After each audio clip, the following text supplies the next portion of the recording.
My given name is...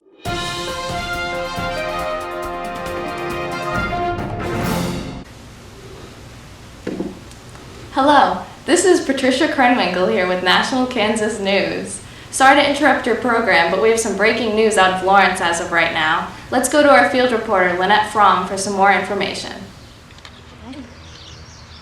Hi, thanks Patricia. I'm here in Lawrence, Kansas, where last Wednesday, May 21st, a pillage occurred that nearly destroyed the town.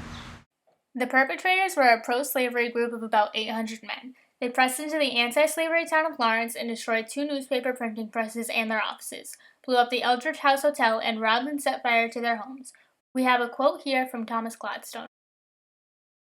The newspaper offices were the first objects of attack. The presses were in each case broken to pieces, and the offending type carried away to the river. The papers and books were burnt and tore. From the printing offices, they went to the hotel. As orders were given to remove the furniture, the wild mob threw the articles out of the windows, but shortly found congenial employment in emptying the cellars. By this time, 4 cannons had been brought opposite the hotel, and they attempted to blow it up. The only result was the shattering of some windows and limited damage. It was soon encircled in a mass of flames. I'm here with Wojtek Frykowski to tell us a little bit more about the events that occurred that day. Wojtek, can you tell us more about what you remember? Yeah, well, my situation went a little different than how Thomas described his. So I was at home and I was heating up a breakfast corn dog when all of a sudden I heard a boom, boom, boom! And I looked outside and I thought it was my corn dog, but it was really just the Eldridge house being destroyed. And so then all of a sudden these men came into my house and they said, "Get out." And I said, "No." And then all of a sudden I kind of just like walked out of my house because I didn't want to deal with that anymore. And then I was just sitting there and I saw my house being destroyed. And it was just a really sad moment. Thank you. Mom! I think we have what we need. Good. These unorganized criminals first failed to destroy the hotel.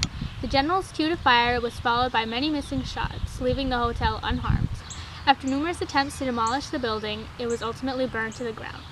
The women and children of Lawrence left the city while the men, offering no resistance, sat back and watched the homes being destroyed. Now, back to Patricia. Thank you, Lynette. This past Monday, May 19th, Massachusetts Senator Charles Sumner gave a speech in the Senate which attacked South Carolina Senator Andrew Butler on his pro-slavery belief and speech impairment. 3 days later, on Thursday, May 22nd, Butler's nephew, Preston Brooks, went into Sumner's chamber and caned him. He is currently suffering from shock and brain damage, and doctors say he may not return to the Senate for another 3 years. On the phone with us today, we have Tex Watson from South Carolina and Linda Kasabian from Massachusetts to give their opinions on the violence in the Senate. Let's start with you, Tex. We are rejoiced. The only regret we feel is that Mr. Brooks did not employ a slave whip instead of a stick. Here in Columbia, a handsome sum has been subscribed for the purpose of presenting Mr. Brooks with a splendid silver pitcher, goblet, and a stick. An outrage so gross and villainous was never before committed within the walls of the Capitol. This bully Brooks, who has disgraced the name of man, ought to be branded as a villain of the blackest dye, and then mercilessly kicked from one end of the continent to the other. The debate is not only continued between these two, but between the entirety of the North and the South. In other news, today, May 24th, there has been a killing spree in the Pottawatomie Creek area. Reporting live from the scene is Vincent Bugliosi. Hi, I'm here in Pottawatomie Creek where 5 men have been massacred. Their hands were hacked off and they were stabbed with what appears to be broadswords. No word has come in about who the murderer is yet, and because of this, authorities expect many incidents like this to occur in the future. I'm standing by with a man named John Brown who claims to have witnessed the massacre. Hello, I'd just like to give a shout out to my super abolitionist parents, my sons, and God, because if he didn't make that call, I wouldn't have done it. He really was my inspiration. Wouldn't have done what without his call? Murder all those men, that's all. You're the murderer? Yeah, so in the sack of Lawrence, these people, they didn't do anything at all. 5 men were killed and they didn't do anything. And, I was called to fight slavery, and I had to do that, so I did it because God told me to. 5 men didn't die in the sack of Lawrence. Back to Patricia!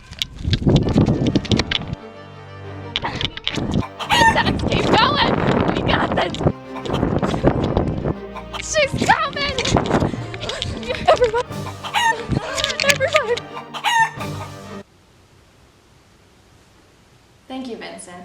This whole situation could have been prevented if the border ruffians hadn't come from Missouri to illegally vote for Kansas to become a slave state.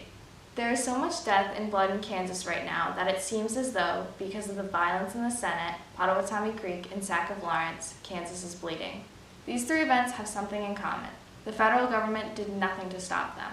With Kansas bleeding and the federal government not preventing this bleeding, I can speak for everyone here at National Kansas News saying that there will be a death of the Union. So be prepared, America. Now, back to your regular scheduled programming, and remember, you stay classy, Kansas.